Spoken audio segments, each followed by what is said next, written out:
people that on earth do dwell, sing to the Lord with cheerful voice, Him serve with mirth, His praise foretell.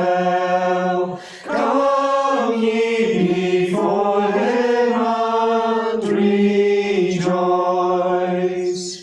Know that the Lord is God indeed.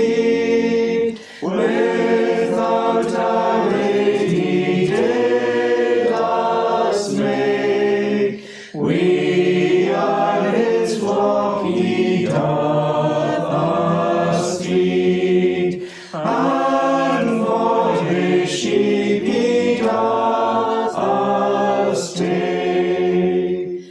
Oh, enter then His gates with grace, approach with joy His courts unto.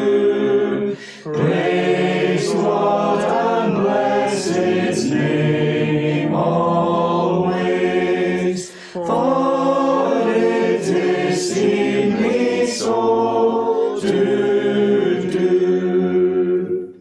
For why the Lord our God is good, His mercy is forever sure, His truth at all times firmly stood, and shall from age to age endure. Well, let's unite our hearts together in prayer, and let's pray. Our Lord and God, as we see the sunlight streaming through the windows, we give thanks for Jesus, the light of the world, the one who has come to shed light into the darkest recesses of our hearts and our minds, the one who has come to bring healing, the one who has come to rescue and to redeem a people to Himself, the one who has given all of Himself that we may be redeemed and liberated from the shackles of sin and death, that we may be freed from sin's power, and that we may have eternal security in and through the Lord Jesus Christ, the risen Saviour, the one seated at the right hand of God the Father in the throne room of heaven, even now interceding for us as our advocate. Lord, as we come before you this morning, we do so recognizing your majesty and your authority, your splendor and your sovereignty, that you are God, that you are great, that your name is holy, that you are high and lifted up, that there is no one like you, that you are immeasurable, that you are indescribable, that you are God. And yet we come before you this morning confidently, not in and of ourselves, but through Christ our Saviour, the one who has opened the path to the throne room of heaven, the one who has welcomed us into the presence of our God who sits upon the throne. And Lord, we commit to you, to the care and keeping of your gracious hand, all those who are struggling and all those who are suffering in these days. We think particularly, and we are burdened particularly for young Callum MacDonald.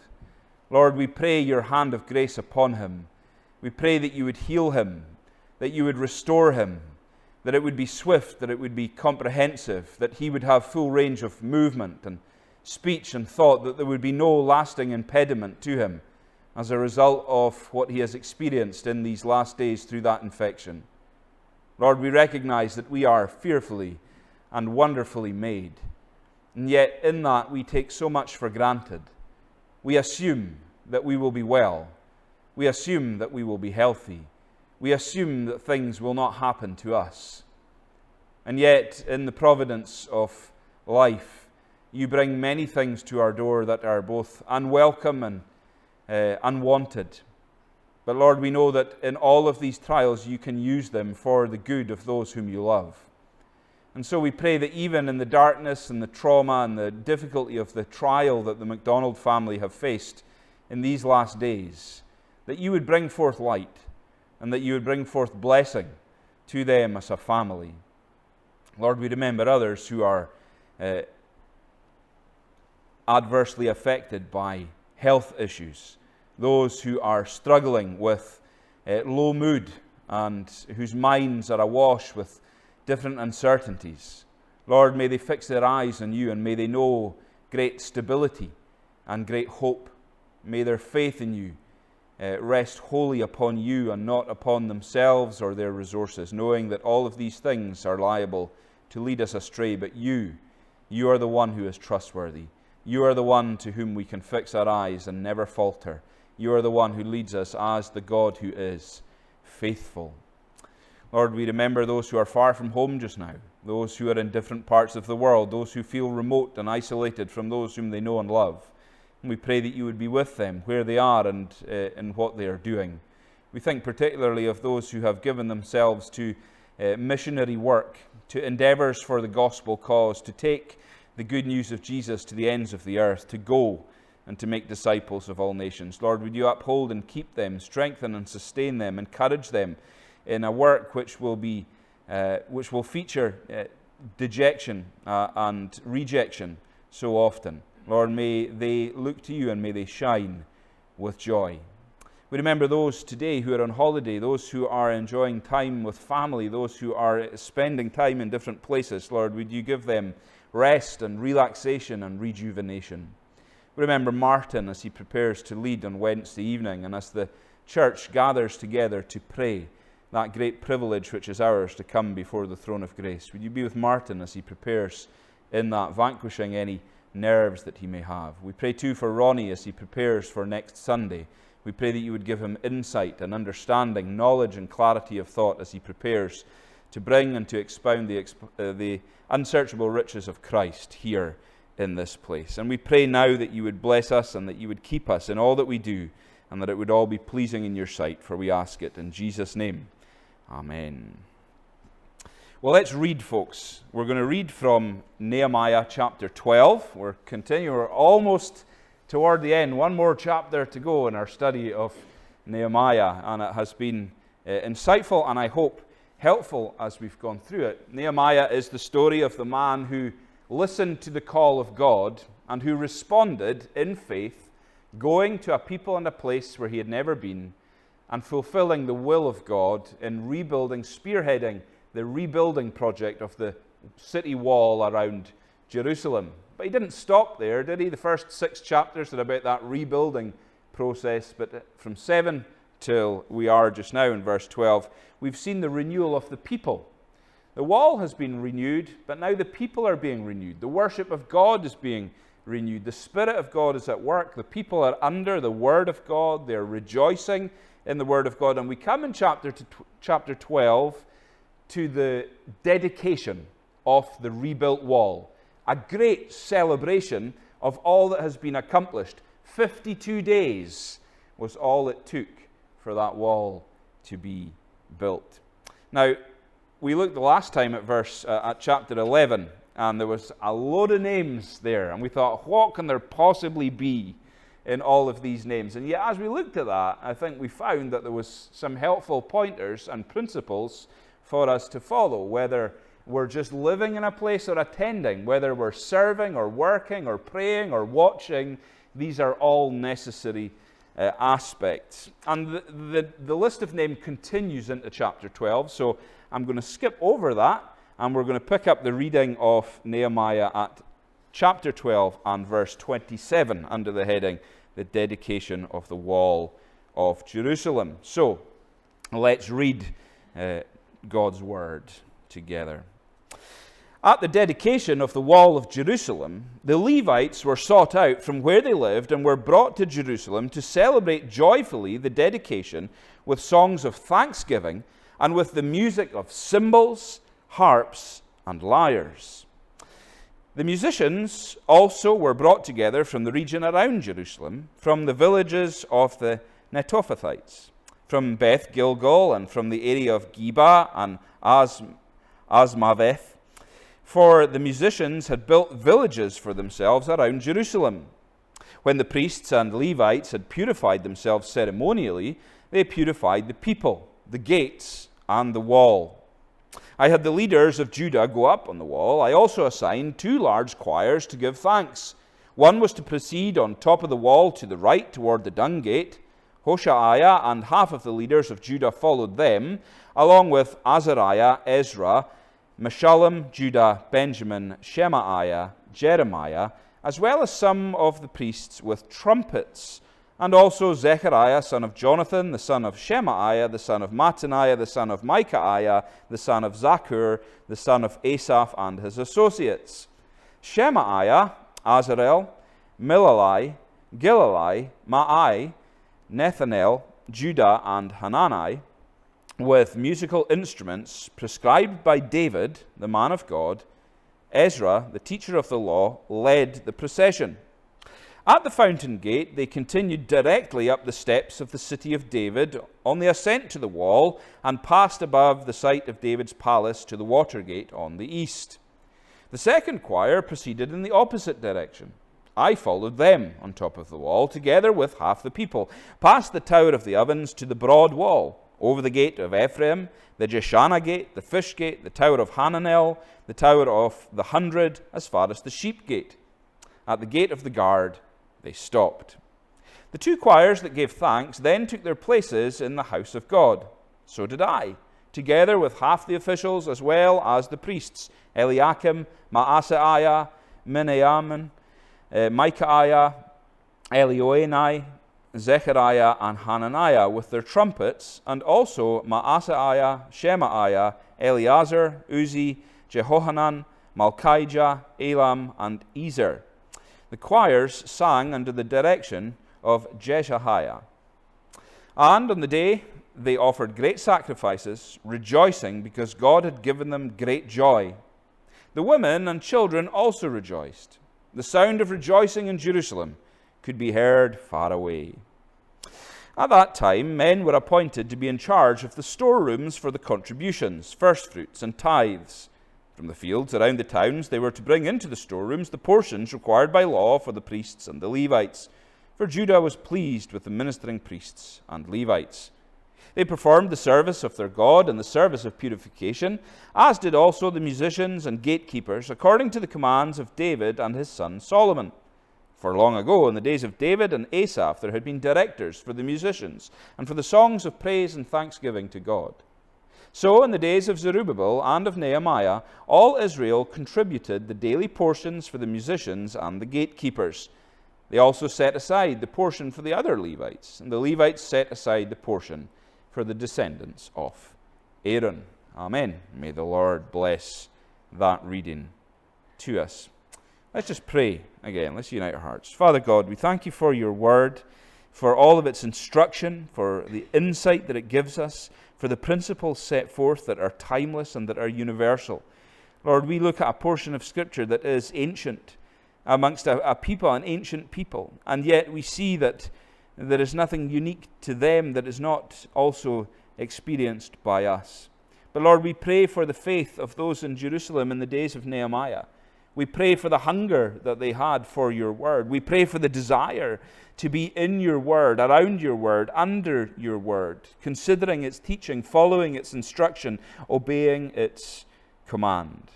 And so, Lord, we pray that as we turn to it today, that you would make it alive, that you would make it living for us, and that we would delight in it. For we ask these things in Jesus' name. Amen. Before we turn to this passage for a wee while this morning, we're going to sing from Psalm 84. Psalm 84 in the Scottish Psalter. How lovely is thy dwelling place. And we'll stand to sing together. How lovely is thy dwelling place, O Lord of hosts, to me. The tabernacles of thy grace, how pleasant, Lord, they be. My thirsty soul longs vehemently, yea, faints like horse to see. My very heart and flesh cry out, O living God,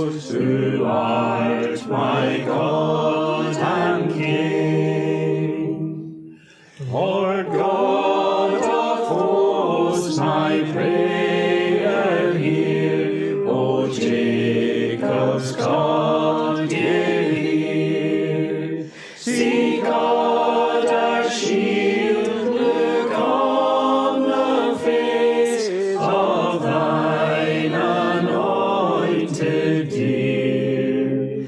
For in thy courts one day excels 1,000 brethren. My God's house will I keep, adore, and dwell in tents of sin. For God the Lord's the sun and shield, He'll grace and glory give, and will withhold no good from them that uprightly do live. O thou that art the Lord of hosts, that man is truly blessed, who by assured confidence on thee alone doth rest. Turn back in your Bibles with me then to Nehemiah and chapter 12 for a time this morning. And we will consider that as the Lord helps us. One of the horrors I had growing up with an older sister was that she had a great love for the sound of music. Now, some of you will know what the Sound of Music is, that 1965 musical set in Austria, and you've got Julie Andrews as Fräulein Maria up in the Alps singing out, "The hills are alive," with the Sound of Music. Well, we're not in Austria today and we're not in the Alps, but we are in Jerusalem and we're looking at the rebuilt city walls, and the walls are alive with the sound of rejoicing. It's not the sound of music, but the sound of rejoicing. God has been good to his people. God has provided and protected his people during this rebuilding process. Nothing has changed. God is still good, and God is still faithful, and God still protects and provides for his people. Great is his faithfulness. And we're going to sing that as we conclude. All the way through Nehemiah, we've seen the gracious hand of God at work in and through his people, upholding them, keeping them. We've seen the Lord stirring the heart of Nehemiah, that man who was cupbearer to the king, who lived a privileged life in a comfortable and luxurious palace, working in close proximity to the king, enjoying a place of great privilege, but who was moved by the plight of his people, a people who he had never met, in a place that he had never been, but his heart was moved. The thing that moved the heart of God moved the heart of Nehemiah, and he resolved to seek to go to the people of Jerusalem and to rebuild the walls. He wasn't a builder. He was a cupbearer to the king, and yet the Lord placed that vision, that desire into his heart, and he went. And we saw that throughout that, although he was being faithful, there was opposition, and he faced hardship and trial, and he had enemies surrounding him on every side, seeking to dissuade him from the work, and distract him from the work, and pull him away from the work. But he retained his focus. He worked hard. The wall was completed. The gates were rehung in a record time, 52 days. And you would think, okay, Nehemiah could say, my work here is done. I am finished. I have fulfilled my vision and my dream. But he didn't stop there, because he cared for the people. And so now the wall has been rebuilt. The temple was rebuilt under the leadership of Zerubbabel previously. But the city is still to be populated with people. And so they're gathering people in. They're conscripting people to come in. They're seeking volunteers to come and live and serve in the city of God, the holy city, Jerusalem. So there is the rebuilding of the wall, but there's also the rebuilding of the people, the renewal of the people. And what happened was that in Jerusalem, despite what had taken place before, where the walls had been broken down and its gates burned with fire, the walls are now rebuilt and its gates rehung. It sounds here today, the sounds that we have in chapter 12 are not sounds of war, but sounds of joy.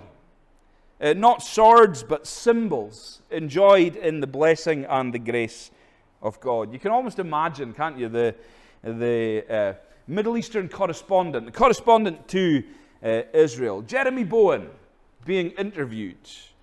Jeremy, what are you seeing there? Well, Trevor, I may be showing my age with Jeremy Bowen and Trevor MacDonald, but I'm here in Jerusalem, which is almost unrecognizable today as it was just 2 months ago. Unrecognizable in such a short space of time. The temple is rebuilt, the walls have been rebuilt in record time, the gates have been rehung, the population has returned, the city is repopulated, and there is a great air of anticipation, a great air of celebration. Today is the dedication of the wall. There is a great celebration. It's a day of great sacrifice and great praise and rejoicing, great joy and great impact. That's what verse 43 tells us, really, isn't it?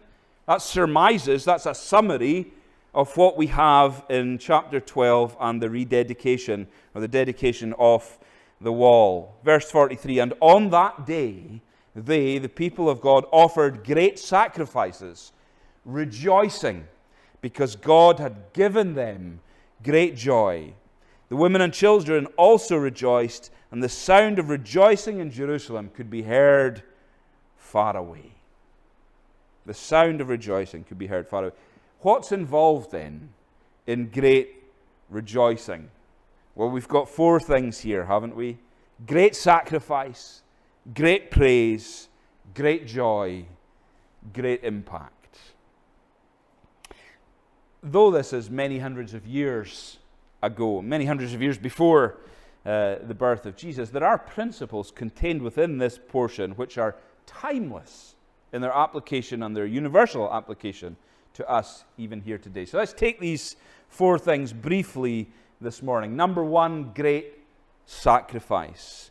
Central to the praise, the joy, the impact of the people of God in worship was the willing sacrifice of these people in Jerusalem. Sacrifice of time, sacrifice of homes, sacrifice of talent, sacrifice of finances.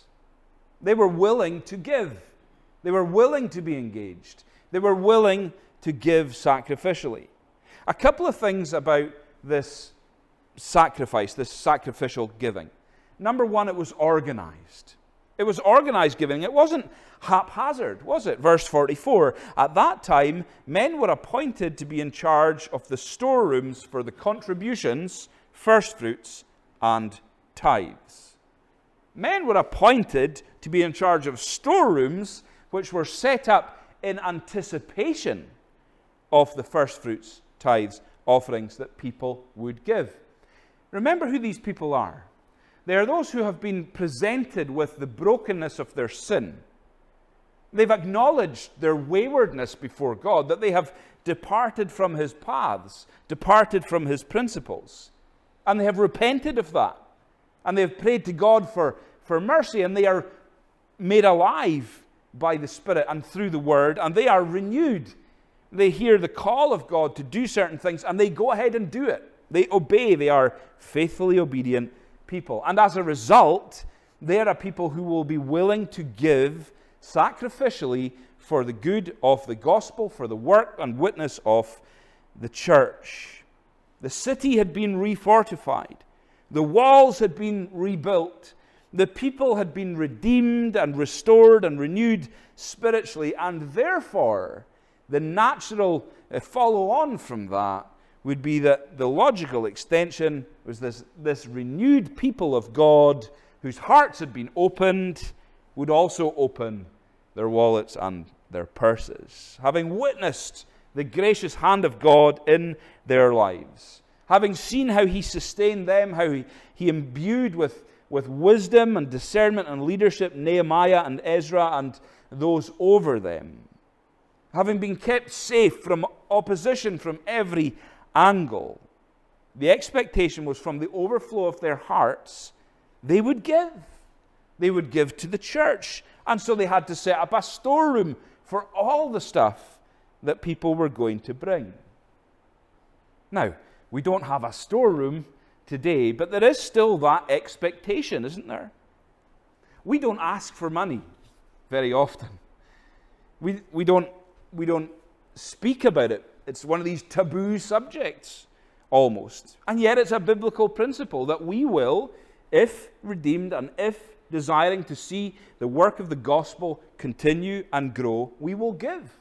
We will give out of the richness that God has given to us. Every good and perfect gift comes from above. And so in giving to God and to His church, we are giving to God out of the resources that He has already given to us. The logical extension and follow-on of a redeemed heart is redeemed giving. And when we give to the work of Lochbroom and Coigach Free Church, we're not just supporting the work here, but further afield as well, as we are equipping people through the gospel, one hopes, who will go to different places and serve in different places. And we will call people in, and we will welcome people in, and we will see people come to faith in Jesus. That's surely the desire that we have, of course. But it has to be financed. It has to be resourced with both financial resources and people. A willingness of those who will come and who will get engaged even in the mundane, as we looked at last time, mundane faithfulness. Paul said, 1 Corinthians 16, "Now about the collection for the Lord's people, do what I told the Galatian churches to do. On the first day of every week, each one of you should set aside a sum of money in keeping with your income, saving it up so that when I come, no collections will have to be made." So be organized. Be organized in how you give, and when you give, and what you give. The people here were to give in a systematic, reasoned fashion in accordance with God's word, so that the work of God's church would prosper and it would continue to grow in the newly fortified city of Jerusalem, the holy city of God. Not only was it ordered giving, though, it was also grateful giving. The people didn't give begrudgingly. They gave out of thanksgiving for God, for His grace, and for His goodness to them. As the saying goes, if the Lord opens the heart, He will open the wallet. But it's a reminder, isn't it? Again, Paul to the Corinthians said, "Remember this, whoever sows sparingly will also reap sparingly, and whoever sows generously will also reap generously. Each of you should give what you have decided to give in your heart to give, not reluctantly or under compulsion, for God loves a cheerful giver." This is not about how much we have. This is not about how much we have. But it's about what we choose to do with what we do have. The giving here and in Scripture is always proportional. We are all blessed in different ways and by different measures according to the grace of God. And the principle of giving, and especially giving to the Lord and to the cause of Christ, is not about how much you're willing to give, but what you're willing to give proportionately to what you have been blessed with. It doesn't matter how rich or how poor we may be, whether we're employed or unemployed. Each one should decide in their heart what they're going to give, and give not reluctantly or out of compulsion, but from a generous, thankful heart in a proportionate way. Alistair Begg quoted the director of the China Inland Mission in saying, "Nothing offers so practical a test of our love for Jesus or for others as does our attitude to money and possessions. Nor does anything so test our claim to be delivered from this present evil world." The world asks how much we own. Christ asks how much we use it. The world thinks of getting more. Christ speaks of giving more. The world asks what we give. Jesus asks how we give. The world thinks of the amount. Jesus thinks of the motive. The Bible, men ask how much we give. The Bible asks how much we keep. To the unconverted, money is a means of gratification. To the converted, a means of grace. To the one, an opportunity for comfort. To the other, an opportunity for consecration. The people here in Jerusalem were willing to make sacrifices. Financially, they were willing to make sacrifices that changed their preferences. And isn't that what sacrifice does? Being willing to sacrifice is being willing to forego our own personal preferences in order to fulfill the will of God and to worship God and to serve God and to see God's cause prosper. Think about these folk in Jerusalem. They came under the sound of the gospel. They came under the sound of God's word and they were cut to the heart. They were changed. And they were supposed to go out and gather sticks and make booths in their garden. Guess what? They did that. No questions. They just went and did it. And they observed the Feast of Booths. They're called to give, and guess what? They give. So they make preparations even for their giving by setting aside storehouses in preparation for all the stuff that's going to come in. They might have felt a great many things. Oh, well, I don't really feel like going to the dedication. I just don't really feel like it. As David was preaching last week from Luke 14, well, I just bought a new field, so, I can't go to the dedication. I just bought some new cows, so I'm going to have to try them out. I just got married. I need to polish my cart. I'm going to see my family. I'm going to stay at home and lick my wounds, whatever it may be. These people were resolved in their hearts to God, not to themselves. And that's seen in their preferences and in how they gave and in what they did. Just as a wee aside here, just as we were just singing from Psalm 84, again in chapter 12, we have mention of, in verse 45, I think it is, they performed the service, the singers and the gatekeepers. And we think, why are the gatekeepers getting mentioned again? It's a pretty menial task. It's not really a role that brings with it much gravitas, isn't it? It's just a gatekeeper. It's just standing at the gate and watching. What did we sing in Psalm 84? Better is one day in your courts than 1,000 elsewhere. I would rather be a doorkeeper, a gatekeeper in the house of my God than dwell in the tents of the wicked. Being even holding the most menial of tasks in the house of God is greater than everything the world has to offer. That's the point, isn't it? The folk here were delighted to be in the house of God. They were delighted to be in the service of God, revived by the word of God, renewed by the Spirit of God, willing to sacrifice their own personal preferences for the glory of God. Great sacrifice then touches not only our pockets, but our preferences as well. So we have great sacrifice. Secondly, we see great praise. This wasn't a sort of chaotic rabble of people, was it? There was a large crowd, but everything was done in an ordered fashion. This is something that we've seen throughout the book of Nehemiah, and it comes back to Nehemiah himself and his leadership, his anointed leadership by God. Everything was done orderly and decently, but full of exuberant joy. It was marked by variety, not just musically. There was dynamism to the crowd and what was happening, and music and harps and cymbals and singers and choirs and priests and all of these things. Charles Swindoll says, as I look at chapter 12 in my mind's eye, I see them like a Jewish Disneyland parade, a charismatic drum and bugle corps. Well, I'm not sure about that. But verse 27, we see that at the dedication of the wall of Jerusalem, the Levites were sought out from where they lived and were brought to Jerusalem to celebrate joyfully the dedication with songs of thanksgiving and with the music of cymbals, harps, and lyres. And who's right at the heart of it all?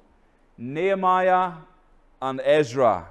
One going in one direction with a group of people and musicians, the other going in the opposite direction with another group of people and musicians, traveling around the wall, eventually meeting in the middle. And what have we got a picture of? We have a picture of unity and joy and praise and thanksgiving and music. This wasn't average. It wasn't okay. It wasn't mediocre. It wasn't irrelevant. It was great. And there's a principle here, isn't there? We'll never have anything great without sacrifice. We'll never have anything great without sacrifice. As the saying goes, the only place success comes before sweat is in the dictionary. Perhaps we have to sacrifice some of our own preferences. Perhaps we have to sacrifice our own pride so that the praising of God's people might be great. Isn't that a challenge? Sure, there's many people in churches up and down the land who say, well, I just don't like the music. I don't like the trumpet. There are probably people there who are going, Nehemiah, I just don't like the trumpets. I don't like the cymbals. They're too loud. It's not what I like. It's not what we had. It's not my tradition. We've heard that, haven't we? Maybe even as the kids' song plays every so often, and we think, oh, drums. Oh, we can't have drums in the church. Really? Why not? Perhaps we have to sacrifice or learn to sacrifice some of our own preferences in order for the praise of God to be great. Because it's not personal worship. It's not individual worship. There is an element of that as we come together. It's corporate worship. We gather as the people of God to praise God, not to satisfy our own preferences. And so our corporate worship requires personal sacrifice. It may not be our preference. There are elements of every aspect of life that are not our preference. But it's not about us. It's about God. It's about the sacrifice of Christ for sinners such as we are. It's to give thanks to a God who has offered to save us from our sin. And so in order for genuine worship to take place that is full of joy and rejoicing, number one, we must be spiritually alive. Number two, we must be spiritually assisted. Number three, we must be spiritually active. I will sing. I will give thanks. I will enter into your courts with thanksgiving. I will give thanks to you for your mercy and for your everlasting love and kindness to me. And everything that is done to assist that is good. May not be my preference, but it's good. The focus in our worship must be Jesus, not what I like. Great sacrifice, great praise, great joy, number three. Great joy. What is the source of the people's joy? It's God, isn't it? Chapter 8, verse 10. I think the verse is there on your screen. Do not grieve, for the joy of the Lord is your strength. As the Lord's people, we are not in the ranks of the gloomy. Though at times, looking into the church, people might wonder. As one person said, they were talking to a man, he said, I've been a Christian for 25 years. And he said, well, you mean to send missionaries to your face? We're not a glass half empty people. We're not a glass half full people. We are psalmists. Our cup runneth over. Joyful people are infectious people. Joyful people are the people that we want to be around. Nobody has the innate desire to be around somebody who is morose and melancholic and miserable all the time. We don't have that desire, and if you do, perhaps you need to speak to somebody. We want to be around people that are full of joy and passion and enthusiasm, people who exude a joy, people who are passionate, people who are energized. Not meaning that life will always be easy. We know that that's not the case. But as we were talking to the kids, joy is much deeper than a superficial, conditional happiness that's bound to our immediate circumstances. The people here are joyful, and their joy arises out of the Lord who they serve. Their joy arises out of their spiritual renewal. And how did that come about? Submission to God's Word, hunger for God's Word, the desire to be together under God's Word, obedience to God's Word, the sacrifice of time and talent and resources for the glory of God and for the good of His kingdom, the sung praise of their hearts. You getting the picture? That's what's happening here. Joy. When peace like a river attends all my way. We have to go through life. We have to go through the rivers of life, the seas of difficulty. Like a flight we might be on, and there may be turbulence, but there's nothing we can do about it because we're at 36,000 feet in the air and we're not in control of the plane. We just have to ride it out. And so it is in life. We may be going through turbulent times. We may be passing through the waters. What does the Christian have? Great joy. Whatever my lot, thou hast taught me to say, it is well. It is well with my soul. What is the world to say to those who are going through a hard time?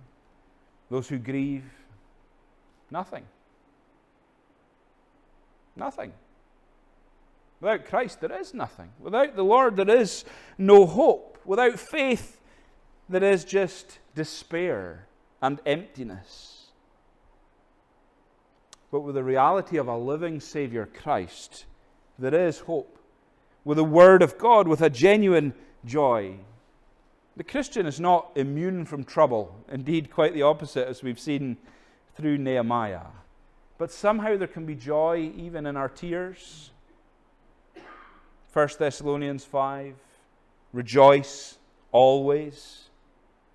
Pray continually, give thanks in all circumstances, for this is God's will for you in Christ Jesus. Those who are in Christ Jesus can rejoice always, regardless of circumstance, because the joy that we have is the joy of the Lord, and the joy of the Lord is our strength.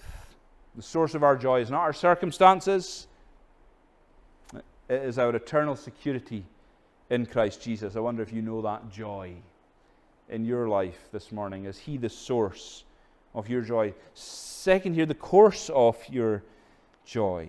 The course of their joy, it ran through their hearts, it ran through their houses, it made the gathering of the Lord's people what it was. It was their joy that informed that, wasn't it? And there's another principle here. First principle was that without sacrifice, we'll never have anything great. We'll never have anything great without sacrifice. Second here, the extension of our lives is seen when we come together and worship. What do I mean? What's going on in my heart? Do we bring joy into our homes? Do we bring joy to our spouses, to our families, to our children? Do we bring joy to the house of God, or do we bring division and bitterness and hardship? Do you bring joy to the house of God? Yeah, you may be going through it. Yes, you may be concerned about this thing or that thing. Yes, you may be suffering. Yeah, you may be going through the valleys, but is there joy in your heart? Do you bring it to the Lord knowing that you are redeemed?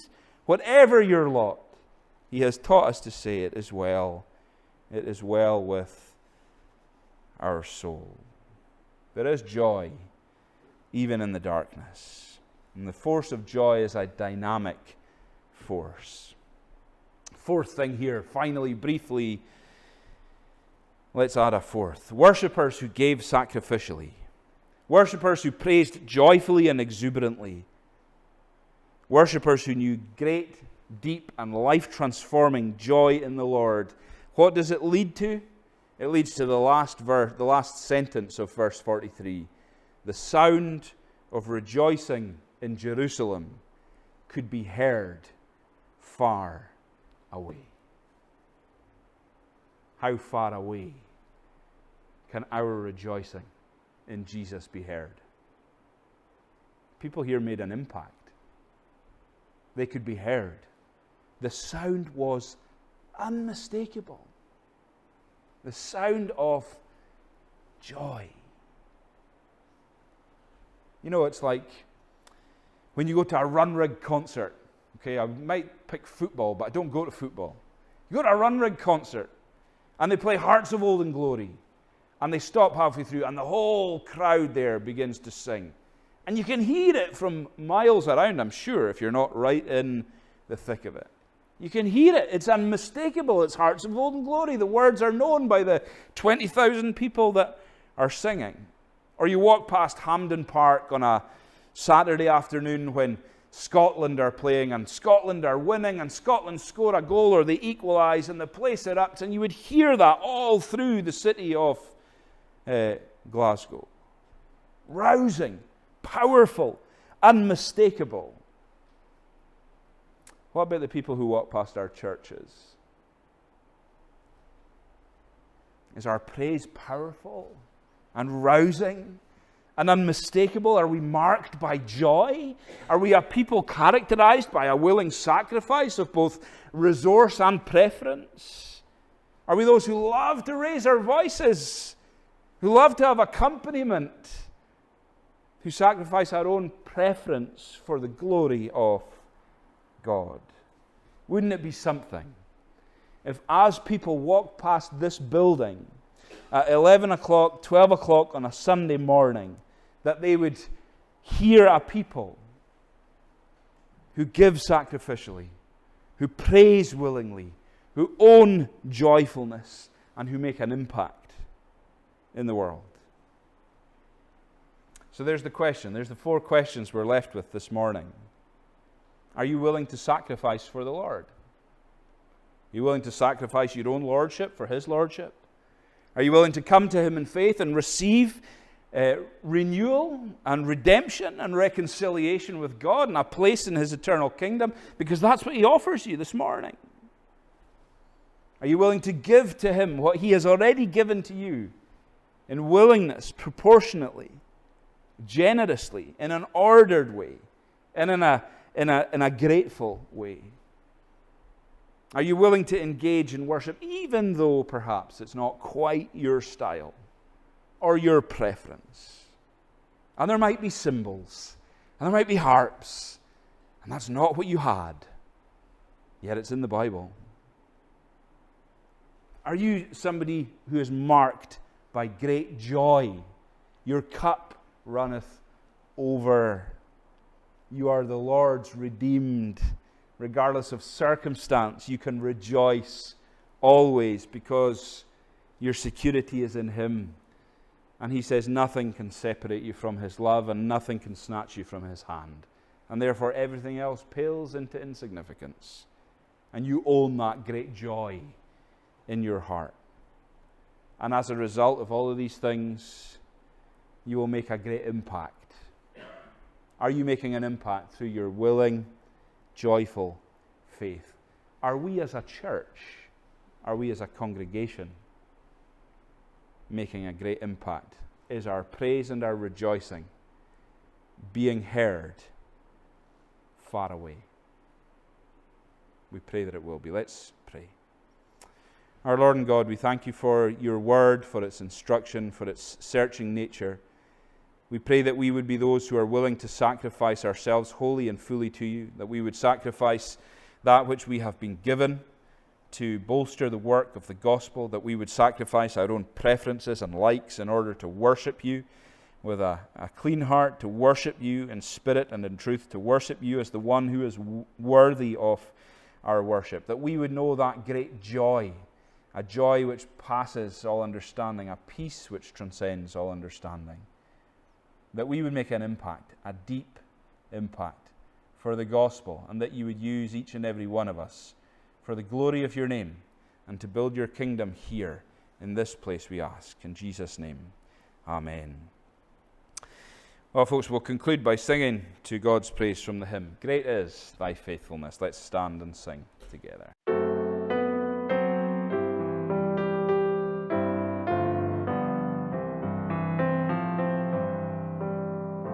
Great is thy faithfulness, O God my Father. There is no shadow of turning with thee. Thou changest not, thy compassions they fail not. As thou hast been, thou forever wilt be.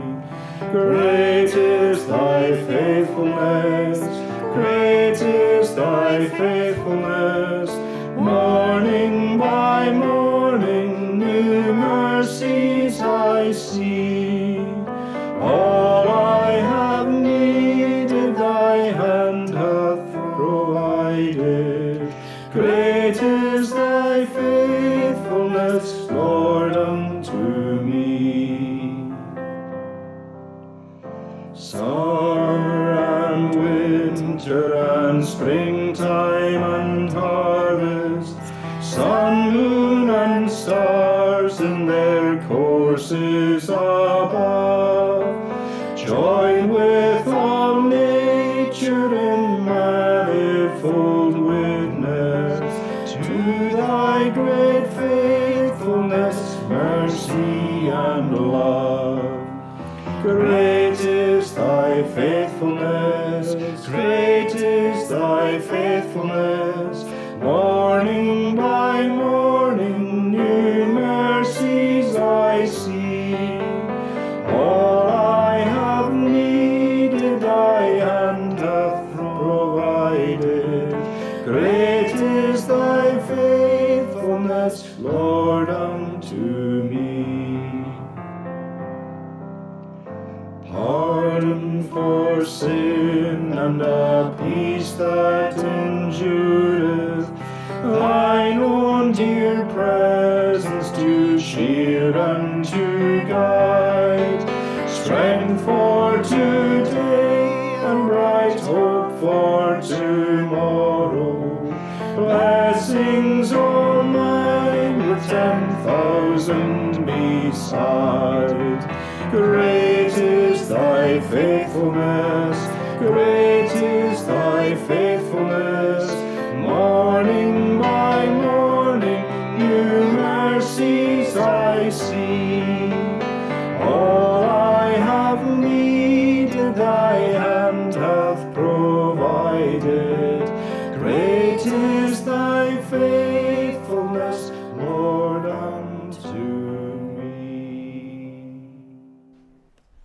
And now may the grace of the Lord Jesus Christ, love of God, and fellowship of the Holy Spirit rest and remain with us all, now and evermore. And all God's people say, Amen.